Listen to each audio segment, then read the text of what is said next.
Abortion access could be on the ballot this November. NBC4 State House reporter Natalie Fahmy joins us live with details about an effort to let voters decide on this controversial issue. Natalie? Jennifer, pro-choice groups are working to get language approved ahead of November's election to constitutionally protect abortion in the state. It's not something that we can wait on. Dr. Lauren Bean is the co-founder and executive director of Ohio Physicians for Reproductive Rights.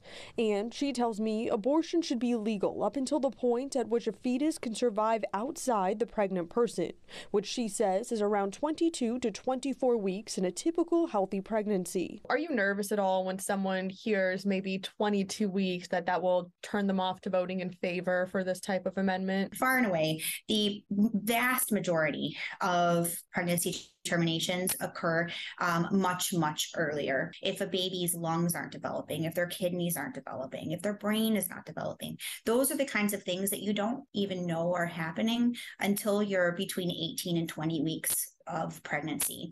To get this issue on the ballot, the group has to submit language to the Attorney General's office, then collect more than 400,000 signatures by July 5th.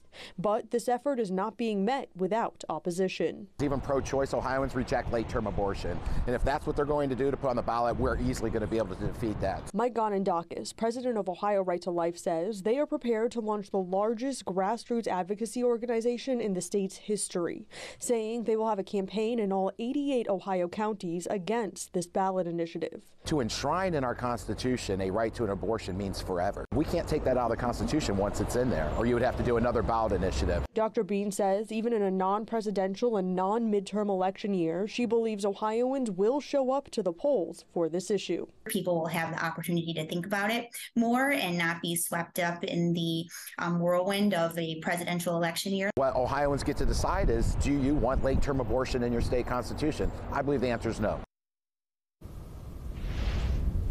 In November, voters could also be deciding on a number of other issues, like whether to raise the threshold to amend Ohio's constitution and the legalization of recreational adult use marijuana in the state. Local for you at the State House, I'm Natalie Fahmy, NBC4.